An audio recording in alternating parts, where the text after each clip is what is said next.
ধারে বসিয়াছে ঋষি আর মুনি।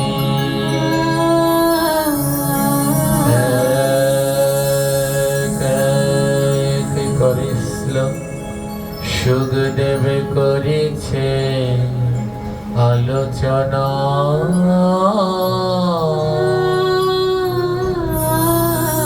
যাহা হইতে ঘুচে জীবে যাতে কো যন্ত্রণা। ভাগবত কথামৃত পরম মধু।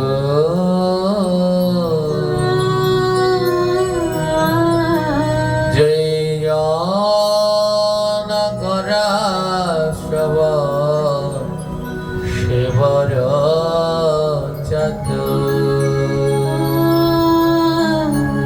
ভাগবত কথামৃত যার কর্ণে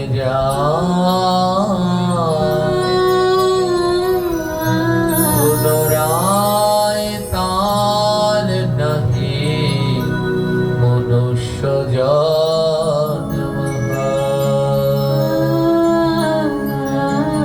ভাগবত কথামৃত যে করে কীর্তন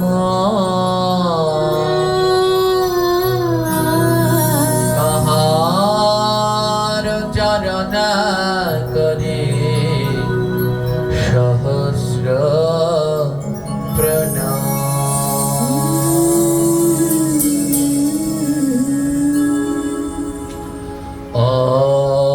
অহিংসা প্রথমা পুষ্পম দ্বিতীয় ইন্দ্রিয়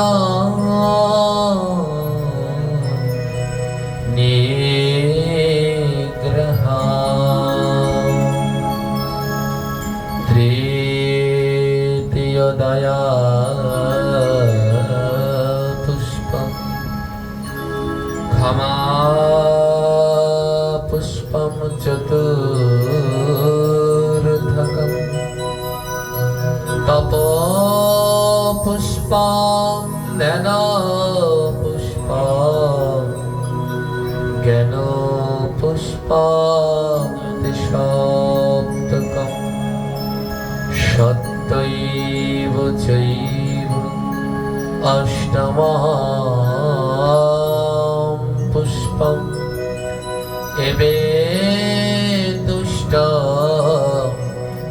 জনার্দন।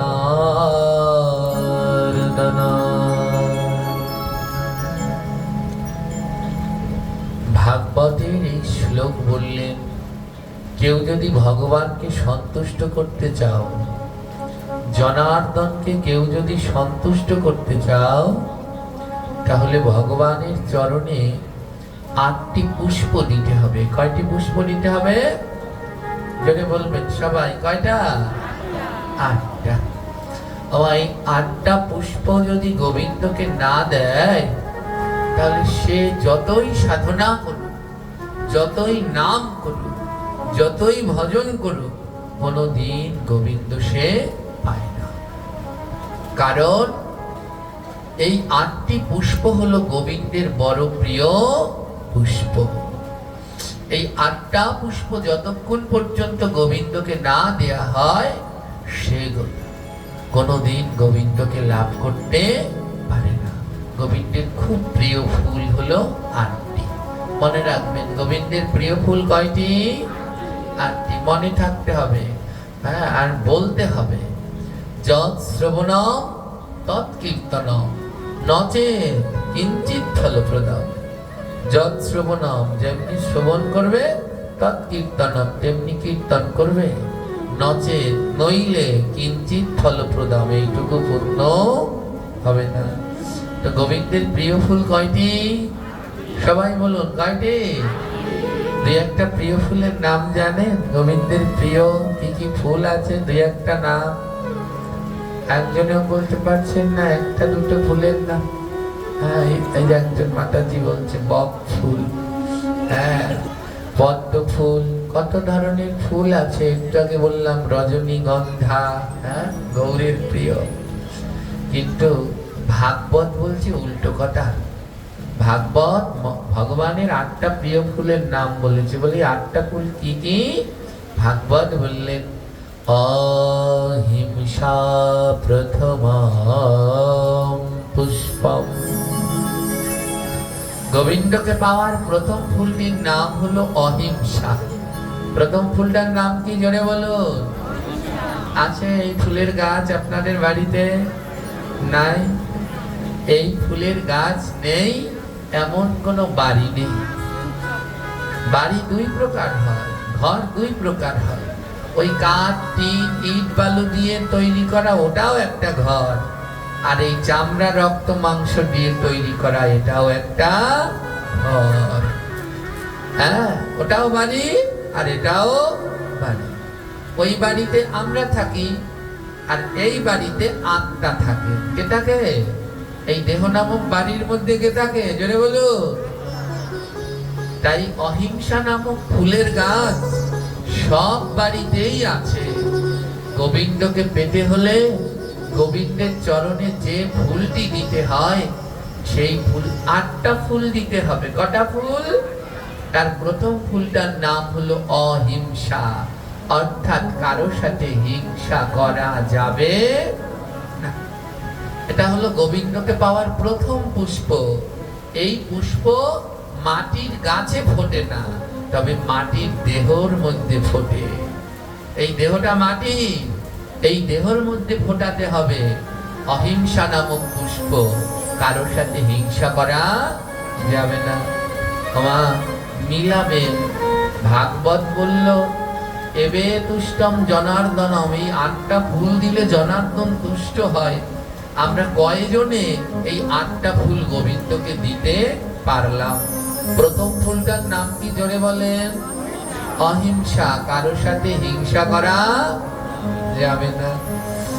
আজ বোধহয় 6 দিন ধরে এখানে 6 নম্বর দিনের পাঠ চলছে, আর কালকে শেষ হবে, পূর্ণতা হবে 7ম দিবসে, তাই না?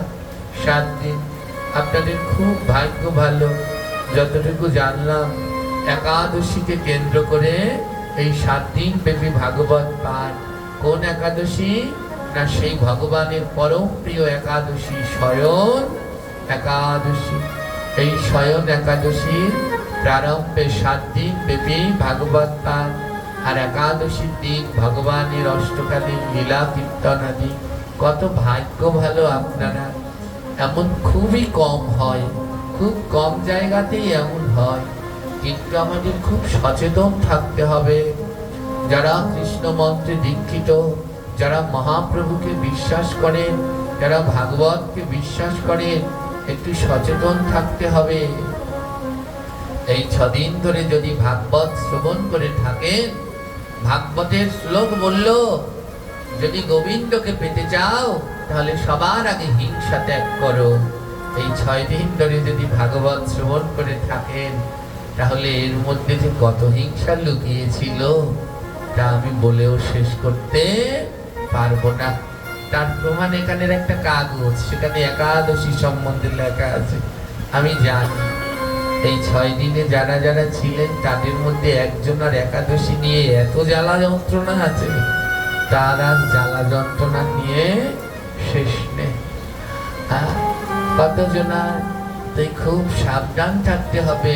হরি কথা যারা বলবেন নির্বাচন করতে খুব যোগ্যতা দরকার। হ্যাঁ, কারণ এই ভাগবতের কথা তার মুখে শ্রবণ করলেই উদ্ধার হয়। যেই মুখ কোনো অসত্য বলে না, যেই মুখ কারোর নিন্দা করে না, যেই মুখে কোনো সমালোচনা হয় না, সেই মুখে যদি ভাগবত শ্রবণ করেন তাহলে ভাগবতে কাজ হয়। আর যেই মুখ এই পেশাসনে বসেই অন্যের সমালোচনা করে, অন্যের নিন্দা করে, তার মুখে ভাগবত শ্রবণ করলে কোনো কাজই হয় না। বাংলাদেশের যে কয়জন শুদ্ধ ভাগবত বক্তা রয়েছে তার মধ্যে এখানে যে কয়জন এসেছেন, হ্যাঁ, একজন এসে গেছেন খুবই অল্প বয়স, কিন্তু জ্ঞানে যেন মাথার মধ্যে তার মা সরস্বতী বাস করেন, সৌম্য চক্রবর্তী। যারা শুদ্ধ, যারা সৎ, যারা মহৎ, তাদের গুণ আমি চিরকাল জানব। কালকে যিনি আসতে চলেছেন শ্রীল বিল্ল মঙ্গল দেবনাথজি, আপনাদের পরম ভাগ্য ভালো। কালকে বাবা আসবেন এখানে কিছু সময়ের জন্যে হরি কথা শ্রবণ করবার জন্যে। হ্যাঁ, বাংলাদেশে যারা যারা রয়েছে, হ্যাঁ, গৌরকিশোর দাস বাবাজি মহারাজ, ওঙ্কারেশ্বর বাবা মহারাজ, রাহুল কৃষ্ণ দাসজি, গোপীনাথ ব্রহ্মচারীজি, যারা হরি কথা বলে এই সনাতন ধর্মকে বাঁচানোর চেষ্টা করছে, জীবকে উদ্ধার করার চেষ্টা করছে। আর অন্যদিকে আরো একটা দল আছে যারা একাদশীর বিপক্ষে কথা বলে, যারা গৌরের বিপক্ষে কথা বলে, যারা তুলসীর মালার বিপক্ষে কথা বলে, যারা সেই মহাপ্রভুর প্রেম ভাবধারাকে বুঝতে পারে না। হ্যাঁ, এ কথা সবাই বুঝতে পারে না। তাই দেখুন, কে কি রকম কোন রকম করলো তা দিয়ে আমাদের কিছু নয়। আমাদের সব সময় মনে রাখতে হবে কারো সাথে হিংসা করা যাবে না। যে যার ভজন করুক, কারো ভজনে নিন্দা করা উচিত নয়। আমার শ্রী গুরুদেব বলতেন, যার জানে ভালো লাগে ভজ গিয়া তারে, আমার ভালো লাগে শচীর নন্দন গোরারে, তাই আমি ভজি তারে। যার যাকে ভালো লাগে ভজন করো না। হ্যাঁ, তো গোবিন্দকে পাওয়ার প্রথম ফুলটার নাম হলো অহিংসা। কারোর সাথে হিংসা করা যাবে না। দ্বিতীয় কি?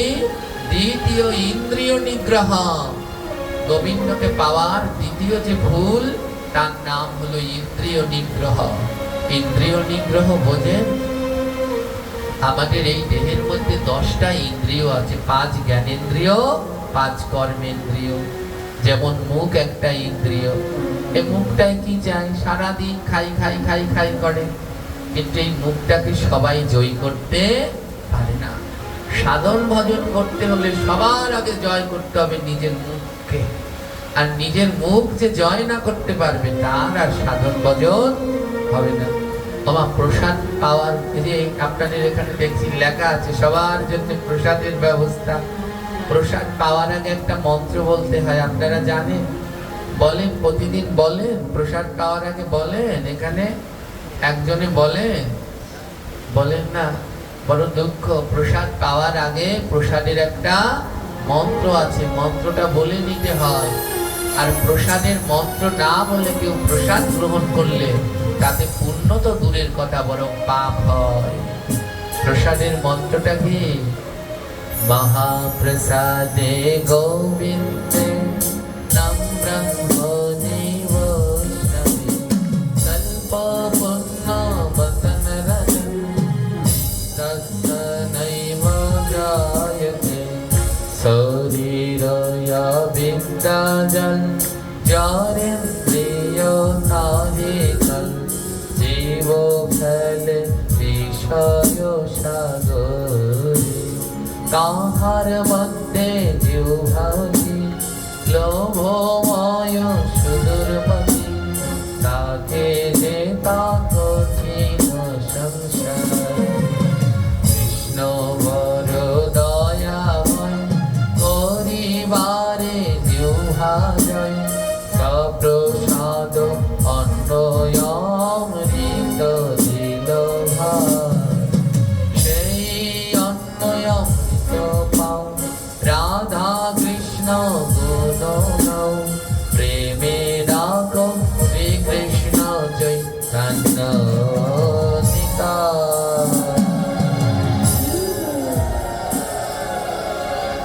প্রসাদ পাওয়ার আগে এই প্রসাদের মন্ত্রটা বলতে হয়। দুঃখ কি জানেন? আমাদের ধর্মে জানি না আমরা। হ্যাঁ, আমাদের ধর্মে বলে প্রসাদ। এখানে অনেক কয়েকজন ইসলাম ধর্মের ভাইরা আছে, এনাদের ধর্মে বলে তবারক। আর আমাদের ধর্মে তাকে বলে প্রসাদ। ওরা যখন রোজা খোলে, ওনাদের ধর্মে এমন কেউ নাই, ওই রোজা খোলার আগে একটা দোয়া পড়তে হয়, সবাই সেই দোয়াটা পারে। হ্যাঁ, আর আমাদের ধর্মে প্রসাদ খাওয়ার আগে কি বলতে হয় কেউ বলতে পারে না। খাবার খাওয়ার আগে কি বলতে হয় তাই জানে না। জানেন খাবার খাওয়ার আগে কি বলতে হয়? কোন খাবার খাওয়ার আগে কি বলতে হয়? দেখুন কি অবস্থা। আমাদের পার্শ্ববর্তী ইসলাম ধর্মে কাউকে যদি খাবার দেয়, দিলে পরে ওরা খায়। ওরা দেখবেন খাবারটা হাতে নিয়ে একটা কথা বলে, তারপরে খায়। কি বলে খাবার খাওয়ার আগে ওরা? কি আশ্চর্য রে! অন্যের ধর্মে কি বলে সেটা জানে, কিন্তু নিজের ধর্মে কি বলে সেটা জানি না। হ্যাঁ, ওনাদের ধর্মে 8 থেকে 80 জন মানুষ জানে কোনো খাবার দিলে খাবার খাওয়ার আগে বলে বিসমিল্লাহ, তারপরে খায়। আর আমাদের ধর্মে খাবার খাওয়ার আগে বলতে হয় জনার্দনায় নমঃ। কি বলতে হয়? জনার্দনায় নমঃ। খাবার খাওয়া আর প্রসাদ খাওয়া, প্রসাদ পাওয়া। প্রসাদ পাওয়া আর খাবার হলো খাওয়া। হ্যাঁ, ঘুমানোর আগে কি বলতে হয়? পদ্মনাভায় নমঃ। এগুলো জানেন? একটু গ্রন্থ পড়বেন। আমার কাছে একটা গ্রন্থ আছে, আমার শ্রী গুরুদেবের লেখা, শ্রী নামামৃত সংকলন সিন্ধু। কারণ লাগলে একটা গ্রন্থ সংরক্ষণ করবেন। এই গ্রন্থের মধ্যে আমাদের সনাতন ধর্মের সকালে ঘুম থেকে উঠে আর রাত্র ঘুমানো পর্যন্ত যা যা নিয়ম রয়েছে সব রয়েছে। একটু গ্রন্থ না পড়লে কোনোদিন জানতে পারবেন না, একটু পড়তে হবে। ধ্যান দিন। এই প্রসাদ পাওয়ার মন্ত্রের ভিতরে বললেন, তাহার মধ্যে জিহ্বা অতি লোভময় সুদূরমতি, তাকে জেতা কঠিন সংসারে। বলে এই দেহটার মধ্যে সব থেকে লোভী হলো জীব। এইটাকে যিনি জয় করতে পারছেন তিনিই পেরেছেন সাধন ভজন করতে। আর যিনি জয় করতে পারলেন না, তার আর সাধন ভজন করা হলো না। জীবটা চায় কি একটু মাছ খায়, একটু মাংস খায়, একটু অখাদ্য কুখাদ্য খায়। আর যিনি জীবটাকে জয় করতে পেরেছেন, না আমি গোবিন্দের প্রসাদ খাবো, তিনি পারবেন গোবিন্দ লাভ করতে। এই জীবটা কি চায়? সারাদিন কার নিন্দা করবে, কার সমালোচনা করবে, কার পরচর্চা করবে। আর যিনি জীবকে জয় করতে পেরেছেন, তার জিহ্বা কোনোদিন অন্যের নিন্দা সমালোচনা করে না। যে জীবকে জয় করতে পেরেছেন জিহ্বাকে, তার জিহ্বায় সদা কৃষ্ণ নাম হয়। তাই গোবিন্দকে পাওয়ার দ্বিতীয় পুষ্পের নাম হলো ইন্দ্রিয় নিগ্রহ। মানে ইন্দ্রিয়গুলোকে জয় করো, গোবিন্দের সেবায় লাগাও। কিন্তু লাগানো হলো না, লাগানো হলো না। হবে কি করে? ওই যে বললাম, যাকে দিয়ে ভূত ছাড়াবো তাকেই যদি ঘরে ভূতে। যাদের মুখে কথা শ্রবণ করে আমরা পরিবর্তন হব, তারাই যদি এই মুখে অখাদ্য কুখাদ্য খায়, তাহলে কোনোদিনই আমাদের পরিবর্তন আর হবে না। তাই খুব সতর্ক থাকতে হবে এই কথক নির্বাচনের জন্য। এর বেশি আর আমি বলতে পারবো না। হ্যাঁ, ভগবানকে পাওয়ার তৃতীয় পুষ্পের নাম কি? তৃতীয় দয়া পুষ্প। গোবিন্দকে পাওয়ার তৃতীয় ফুলটির নাম হলো দয়া।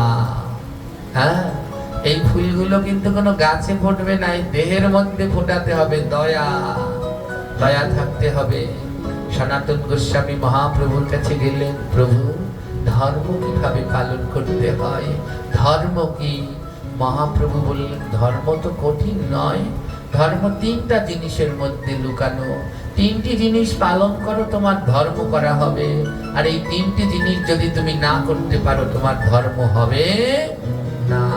এই 3টা জিনিস কি কি? মহাপ্রভু বললেন, জীবে দয়া নামে রুচি, বৈষ্ণব সেবন,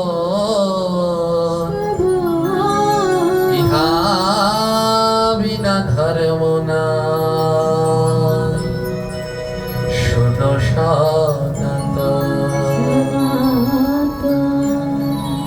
ও সনাতন, ধর্ম কি? ধর্ম প্রথম হলো জীবে দয়া করো, কোন জীব হত্যা করো না, জীবে দয়া। দ্বিতীয় কি?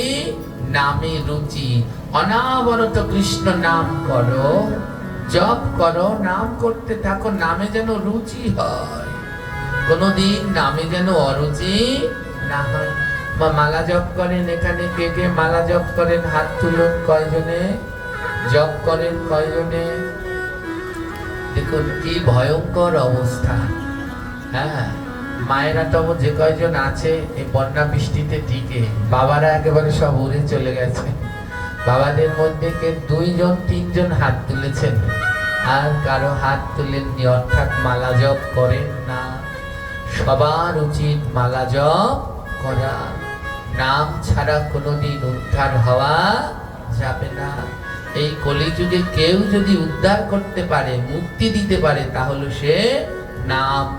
হরের নাম, হরের নাম, হরের নাম কেবলম, কলৌ নাস্তে ভো নাস্তে ভো গতিরন্যথা। এই নাম ছাড়া কলিযুগে কেউ উদ্ধার হতে পারবে না। এই সবাই জপ করবেন। আমার গৌরাঙ্গ মহাপ্রভু তিনি স্বয়ং ভগবান, কোনো সন্দেহ আছে? মহাপ্রভু যে ভগবান, কোনো সন্দেহ আছে? জোরে বলেন। এই কলিযুগে ভগবানের শেষ নেই। অনেকে অনেককে ভগবান বলে মনে করেন, ইনি ভগবান, ইনি ভগবান, ইনি ভগবান। আমি নাম বলতে চাই না, কিন্তু এরা মহাপুরুষ হতে পারে, কিন্তু ভগবান না। ভগবান হওয়া এত সহজ নয়। এই কলিযুগে ভগবান আমার শ্রীকৃষ্ণ চৈতন্য মহাপ্রভু। মহাপ্রভু, আমার মহাপ্রভুর শক্তি বেশি না কৃষ্ণের শক্তি বেশি? বলুন তো, কার শক্তি বেশি? চৈতন্য মহাপ্রভুর শক্তি বেশি না কৃষ্ণের শক্তি বেশি? হ্যাঁ, যেই গৌর সেই কৃষ্ণ, সেই জগন্নাথ। বাসুদেব ঘোষ কহে করি জোড়ো। বলে গৌর কৃষ্ণ জগন্নাথের আলাদা নয়, একই। কিন্তু এই 3 জনের ভিতরে কার ক্ষমতা বেশি? জগন্নাথ, গৌর না কৃষ্ণ? বলুন। কৃষ্ণ না, কৃষ্ণ না, শুধু একা। কৃষ্ণ হলো শুধু, আর গৌরকে গোবিন্দের গো আর রাধিকার রাম, দুয়ে মিলে কলিতে হলেন গোরা। গৌরাঙ্গ মহাপ্রভু হলেন রাধা আর কৃষ্ণ দুজনে মিলে, আর কৃষ্ণ হলো শুধু একা। আর গৌর, রাধা কৃষ্ণ দুজন মিলে হয়েছে গৌরাঙ্গ। তাই আমার গৌরের মতো এমন আর নেই। সেই মহাপ্রভু মালা জপ করেছে না করেনি? জোরে বলবেন। ছবিতে দেখেন না মহাপ্রভুর হাতে জপের মালা আছে না নেই? জোরে বলো। মহাপ্রভুর গলায় তুলসীর মালা আছে না নেই? জোরে বলো। মহাপ্রভু টানা করে তিলক পরে না পরে না? কিন্তু কিসের দরকার? তিনি তো ভগবান, ভগবানের আবার জপ করা লাগে, ভগবানের আবার মালা পরা লাগে। দেখুন আরো ভগবান আছে। মহাপ্রভুর আগে ভগবান রূপে ছিলেন কৃষ্ণ, রাম, নৃসিংহ, পরশুরাম। তারা মালা জপ করেছে? জোরে বলুন, করেছে? তারা তিলক পরেছে? তারা গলায় তুলসীর মালা কৃষ্ণ পরেছে? কিন্তু মহাপ্রভু পরলেন। মহাপ্রভু তুলসীর মালা পরলেন, মহাপ্রভু টানা করে তিলক পরলেন, মালা জপ করলেন। কেন করলেন? বলে এই কলির মানুষগুলো খুব দুষ্ট। আবার কারো যদি 3টি ছেলে থাকে বা 4টা ছেলে থাকে, দেখবেন সব থেকে ছোটটা বড় বান্দর হয়, ওটা জমলের চালাক হয়। যেটা ছোট মিলাবেন, সত্যি না মিথ্যা? যদি কারো 3-4টা সন্তান থাকে, দেখবেন ছোটটা যে কি চালাকের চালাক, ওর বুদ্ধির কোনো শেষ নেই। এটা প্রাকৃতিক বাস্তব সত্য সব জায়গায়। এখানে যারা ছোট আছেন তারাও একই অবস্থা। হ্যাঁ, ওই ছোটটা দেখবেন বড় যে কয়জন আছে তাকে মাথার উপরে লবণ রেখে বড়ই খায় ছোটটা। এটাই হলো প্রকৃত নিয়ম। তদ্রূপ ছোট যে আছে ওটা যেমন দুষ্টু তেমন চালাক। তদ্রূপ আমার গোবিন্দেরও 4টি সন্তান। এই 4 সন্তানকে সত্য, ত্রেতা, দাপর, কলি। আমার গোবিন্দ জানে কলিটা বড় পাজি হবে। হ্যাঁ, ওই 3 জনাকে যা বলবে তা শুনতো, কিন্তু কলিযুগে শুনতে চাইবে না। তাই আমার মহাপ্রভু নিজে মালা পরলেন, নিজে তিলক পরলেন, নিজে জপ করলেন। কেন? নিজে আচারিয়া প্রভু অন্যরে শিখায়, নিজে না আচারিলে কবু অন্যরে শিখানো না যায়। তাই মহাপ্রভু নিজে মালা পরে শিখালেন, তোমরাও মালা পরো। নিজে তিলক পরে শিখালেন, তোমরাও তিলক ধারণ করো। নিজে মালা জপ করে শিখালেন, তোমরাও মালা জপ করো। কিন্তু দুঃখ হলো আমরা এখনো জপ করি না। তাই যারা এখনো মালা জপ করেন না, আপনাদের সবার চরণে আমি হাত দিয়ে অনুরোধ জানাচ্ছি, আপনারা সবাই মালা জপ করেন। নাম ছাড়া কলিযুগে উদ্ধার হতে পারবেন না। এই নামই উদ্ধার করতে পারে। আমাদের একটা নদী পার হতে হয়, নদী। মৃত্যুর পরে আমাদের একটা নদী পার হতে হবে। নদীটার নাম জানেন কি নদী? জোরে বলুন। বৈতরণী নদী। এটা পার না হয়ে কেউ যেতে পারবে? জোরে বলেন, পারবে? যে সাধু তারও পার হতে হবে, আর যে মহাপাপী তারও পার হতে হবে। এই বৈতরণী নদী পার হতে হলে কড়ি দিতে হবে। যিনি মাঝি তাকে কড়ি দিতে হবে। কয়ানা দিতে হবে? কয়ানা, জোরে বলুন। 16 আনা। যদি 1 আনাও কম দেয় নেবে? জোরে বলুন, নেবে? নৌকা বিলাস কীর্তন শুনেছিলেন না? রাধা রানী বলছে, দেব করি 1 আনা, তাড়াতাড়ি পার করো না।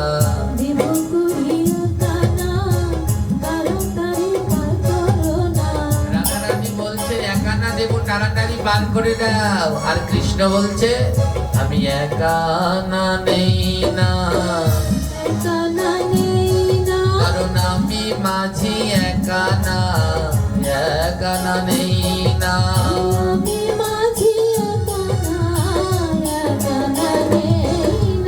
রাধা রানী বলছে, তাহলে শোনো, তবে দেব করি 2 আনা, তাড়াতাড়ি পার করো না।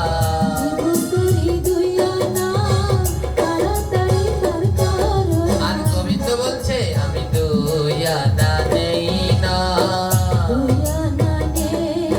ওই 2টি পক্ষের আনা গোনা, 2 আনা নেই না। শোনো শোনো, ওই 2টি পক্ষ, কৃষ্ণ পক্ষ, শুক্ল পক্ষ, 2 পক্ষের আনাগোনা চলে, টানাটানি। তাই আমি 2 আনাও নেই না। রাধা রানী বলছে, তবে দেব করি 3 আনা, তাড়াতাড়ি পার করো না।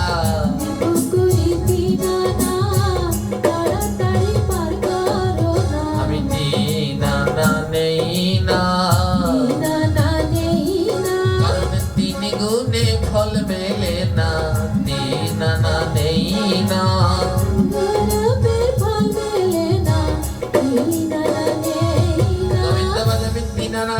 রাধা রানী বলে, 3 আনায় কি দোষ? বলে 3টা গুণ, শত রজ তম।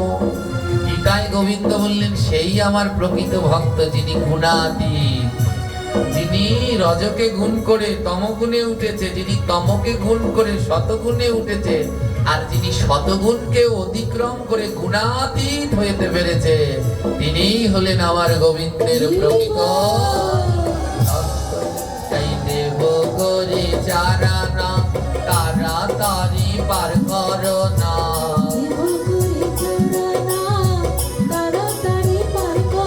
আর গোবিন্দ বললেন, আমি 4 আনা নেই না।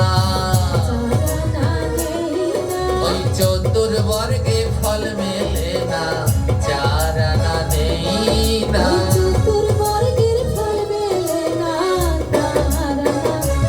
শোনো, চতুর্বর্গ ধর্ম, অর্থ, মোক্ষ, কাম, তাই এই চতুর্বর্গে ফল মেলে না। তাই আমি 4 আনাও নেই না। রাধারানী বললেন তাহলে শোনো, তবে দেব করি পাচানা তাড়াতাড়ি পার করো না।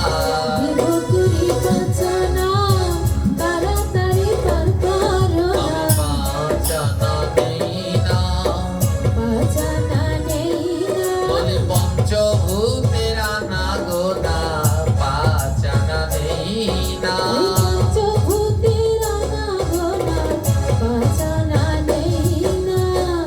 আমাদের সাথে ভূত আছে জানেন, আমাদের সাথে ভূত আছে সবার সাথে। ওর মায়েরা বলছে ও কি আমার লগেও আছে ভূত। এই জগতে সবার সাথে ভূত আছে, একটা নয় আবার 5টা। কয়টা ভূত আছে? এই ভূত মানে ওই ভূত না যেগুলা গাছে থাকে, ওই ভূত না, পঞ্চভূত। তৃতীয় তেজ মরুদ পম, এই পঞ্চভূতে দেহ তৈরি। তাই গোবিন্দ বললেন আমি পাচানা নেই না। এই রাধারানী বললেন বেশ পাচানা দেব না, তবে 6 আনা দেব করি পার করে দাও তাড়াতাড়ি। 6 আনা দেব করি তাড়াতাড়ি পার করো। 6 আনা দেব করি পার করে দাও তাড়াতাড়ি। 6 আনা দেব করি তাড়াতাড়ি। আমি 6 আনা দেই না, 6 আনা নেই না, কারণ সররিপু বসমানে না। 6 আনা নেই না,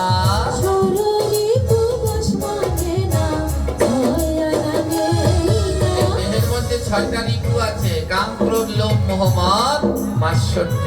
তাই গোবিন্দ বললেন আমি 6 আনাও নেই না। রাধারানী বলে কি রে ঢং? তো রাধারানী বললেন তবে দেব করি 7 আনা তাড়াতাড়ি পার করো না। দেব করি 7 আনা তাড়াতাড়ি পার করো না। 7 আনা নেই না, 7 আনা নেই না, 7 সমুদ্রের ঢেউ লাগিবে।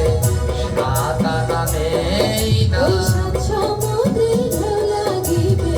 7 আনা নেই না। এই দেহের মধ্যে 7টা সমুদ্র আছে মা। এই কথা জানতে হলে তত্ত্ব জ্ঞান যুক্ত গুরুর চরণ ধরতে হয়। এই দেহের মধ্যে 7 সমুদ্র, যদি এই 7 সমুদ্রের ঢেউ লেগে যায়, একবার যদি তোমার কাম সমুদ্রের ঢেউ লেগে যায়, তোমার আর সাধন ভজন হবে না। তাই গুরুর কাছ থেকে তত্ত্ব ধরে এই কথা শিখতে হয়। সব জায়গায় এই কথা বলা যায় না। আপন ভজন কথা কহিবে না যথা তথা। তাই এই দেহতত্ত্বের কথা গোবিন্দ বললেন আমি 7 আনা নেই না। ওই সপ্ত সমুদ্রের ঢেউ লাগলে একেবারে শেষ কৃষ্ণ ভজন। তাই 7 আনা নেব না। রাধারানী বললেন তাহলে শোনো, তবে দেব করি 8 আনা তাড়াতাড়ি পার করো না।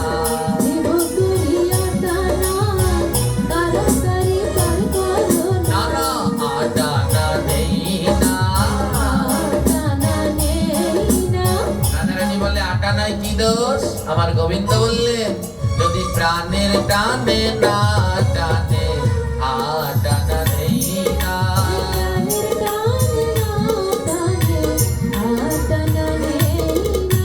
বলে কেউ যদি আমার প্রাণের টানে না টানে তাহলে আমি 8 আনা নেই না। রাধারানী বললেন শোনো, তুমি 8 আনার অর্থ জানো? ওমা 8 আনাকে অনেকগুলো নামে ডাকা হয়। 8 আনার আরেকটি নাম হলো খণ্ড টাকা। আর 8 আনার একটি নাম কি? খণ্ড টাকা, মানে 16 আনা, অর্ধেক হলো 8, তাই 8 আনাকে বলা হয় খণ্ড টাকা। রাধারানী বলে এই 8 আনা নিয়ে নাও, এই 1 টাকার অর্ধেক খণ্ড টাকা নিয়ে নাও। কৃষ্ণ বললেন আমি খণ্ড তো নেই না, খণ্ড তো নেই না, খণ্ড তো নেই না, খণ্ড তো নেই না। আমি অখণ্ড চৈতন্য, খণ্ড তো নেই না, আমি অখণ্ড চৈতন্য, খণ্ড তো নেই না। বলে তুমি জানোই না কৃষ্ণ, এই 8 আনার আরো একটা নাম আছে। একটা তো বলে আটা না, আরেকটা বলে খন্ড টাকা, আরেকটা নাম আছে আগিলা দিনে বলতো। বলুন তো কি বলে আটানাকে? মায়েরা বাবারা আগেলা দিনে আটানাকে কি বলতো? হ্যাঁ, আধুলি। রাধা রানী বললেন শোনো, এই আটানার আরেকটা নাম হলো আধুলি, নিয়ে নাও। হে কৃষ্ণ, এই মাঝি, এই আটানার আরেক নাম হলো কি? জোরে বলুন, আধুলি। আগিলা দিনে বলতো, এখন তো আরে নেই, বলবে কি? তো আধুলি। রাধা রানী বললেন নাও নাও, ওই আধুলিটা নিয়ে নাও। গোবিন্দ বললেন আমি আধুলি নেই না, আহা আধুলি নেই না, আমায় চরণ ধুলি না দিলে আধুলি নেই না,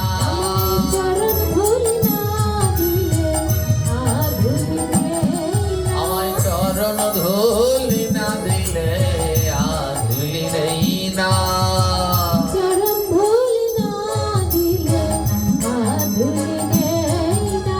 গোবিন্দ বললেন আমি আধুলি নেই না, আমি চরণ ধুলি নেই। আমায় এমনি করে কতবার বললেন।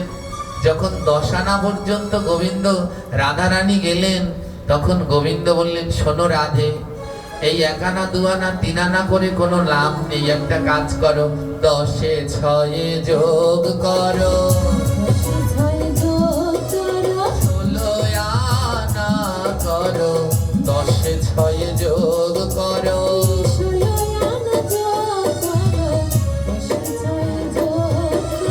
10-এ 6-এ যোগ করো, 16 আনা করো। 10-এ 6 মানে বলে 5 জ্ঞানেন্দ্রিয়, 5 কর্মেন্দ্রিয়, 10টা ইন্দ্রিয় আর 6টা রিপু, এই 16। গোবিন্দ বলে আমায় 16 আনা দাও না, আমি ভব নদী পার করিব, 16 আনা দাও না,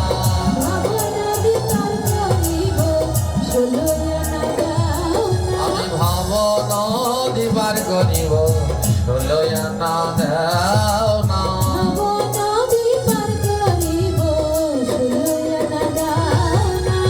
আমার গোবিন্দ বললেন দাও। হে ভক্তগণ, আমায় 16 আনা দাও, আমি ভব নদী পার করে দেব। তাই বৈতরণী নদী পার হতে হলে কয় আনা দিতে হবে? জোরে বলে।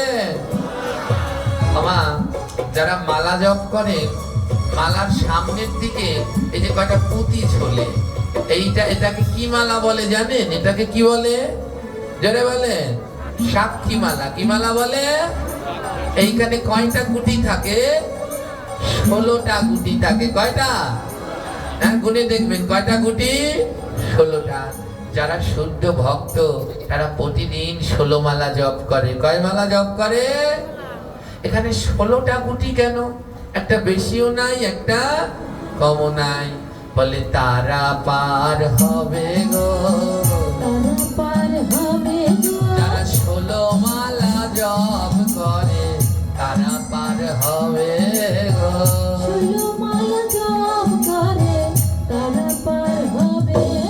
ওই যে 16 আনা দেয়া লাগবে, বলে 16 আনা তারাই দিতে পারবে যারা প্রতিদিন 16 মালা জপ করে।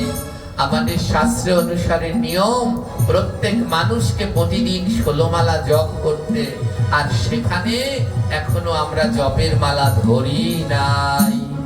তাহলে আমাদের কি গতি হবে বলেন? কি গতি হবে? যেখানে বললেন 16 আনা তারা দিতে পারবে যারা 16 মালা জপ করে, আর যারা এখন পর্যন্ত জপের মালা নেইনি, তাহলে আমাদের কোন গতি হবে? তাই আপনারা সবাই মালা জপ করুন। বলে বাবা যদি 16 মালা না পারি অর্ধেক করেন, 8 মালা করেন, 8 মালা না পারি 4 মালা করেন, 4 মালা না পারি 2 মালা করেন, 2 মালা না পারি 1 মালা করেন, তবু সবাই মালা জপ করেন। বলে বাবা যদি 1 মালাও না করি, বলি তাহলেও আপনার মালাটা আপনি কিনে রাখুন, আপনার মালাটা আপনি ঘরে রাখুন। বলে ঘরে রাখলে কি লাভ? বলে প্রতিদিন স্নান করে ওই মালাটাকে একটু প্রণাম করুন। হ্যাঁ, যদি মালা জপ করতে নাও পারেন, স্নান করে মালাটাকে মাথায় নিয়ে একটু প্রণাম করুন। দেখবেন প্রণাম করতে করতে একদিন মনের ভিতরে বাসনা জাগবে, হায় রে আর কতকাল প্রণাম করব, আজ মালাটা নিয়ে না হয় মালা জপ করতে বসে পড়ি। হরি বল। তাই